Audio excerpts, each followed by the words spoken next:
लोकसभेतून सुधांशु त्रिवेदी बोलतायत, थेट जाऊयात.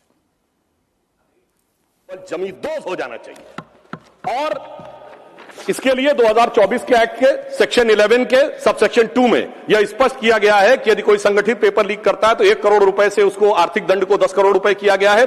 इसका उद्देश्य यह है कि यदि कोई ऐसा करता है तो उसकी आर्थिक ढांचा जमींदोज हो जाना चाहिए. सबसेक्शन 1 में 5 वर्ष के कारावास को 7 वर्ष किया गया है और 7 वर्ष के कारावास को 10 वर्ष किया गया है. 2024 के एक्ट के सेक्शन 10 में संशोधन किया गया है कि यदि कोई व्यक्तिगत रूप से इसका दोषी पाया जाता है तो 50 लाख रुपए का होगा फाइन. माननीय मंत्री जी ने कहा था कि सर्विस प्रोवाइडर के ऊपर भी कड़ा शिकंजा करने की व्यवस्था की गई है. तो यदि कोई सर्विस प्रोवाइडर या मैनेजर होता है तो उस पर 1 करोड़ रुपए का फाइन और सजा जो है वो 10 वर्ष तक की हो सकती है.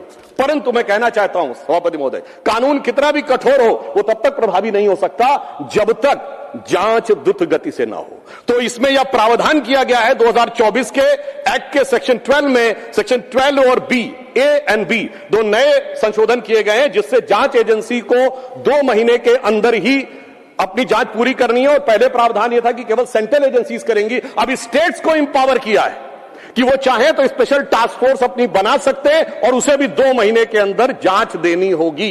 यानी स्टेट्स को भी पावर दिया है और उसके लिए स्पेशल टास्क फोर्स की व्यवस्था भी की है.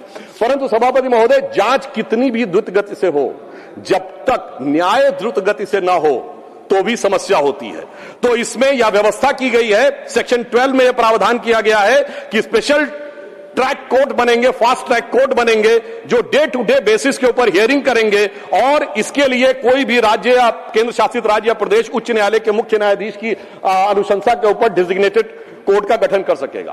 परंतु सभापति महोदय, कई बार न्याय में बीच में लोग लूपहोल निकाल लेते हैं. तो यह भी व्यवस्था की गई है, यदि कोई कानूनी दांवपेच निकालकर बचना चाहे तो कोई स्पेशल टास्क फोर्स के आदेश या निर्णय को चैलेंज करना चाहे तो उसे हाई कोर्ट में 2 जजेस बेंच में ही जाना पड़ेगा और उस अपील का डिस्पोजल 3 महीने के अंदर करना पड़ेगा. यानी हर प्रकार की व्यवस्था को सुनिश्चित किया गया है. तो यदि मैं एक लाइन में कहूं तो इस विधेयक में पेपर लीक पर कठोर दंड, समयबद्ध जांच और त्वरित न्याय, तीनों का ही समस्त प्रावधान किया है. इसके लिए मैं सरकार को धन्यवाद और साधुवाद देना चाहता हूं. और इतना ही नहीं, विगत 12 वर्षों में हमारी सरकार ने शिक्षा व्यवस्था के लिए क्या क्या किया है वो बहुत सारा विस्तार लोग बता चुके हैं. आईआईटीज 15 से 23 हुई, आईएम्स 15 से 21 हुई, एम्स 7 से 20 हुए, मेडिकल कॉलेज 387 टू 808 हुए, टोटल यूनिवर्सिटी 760 से 1338 हुई, अंडर ग्रेजुएट एमबीबीएस सीट 151% बढ़ी, पीजी सीट 140% बढ़ी और 15,000 करोड़ रुपए का निवेश किया गया है ताकि आने वाले वर्षों में 10,000 नई मेडिकल सीट्स का गठन हो सके.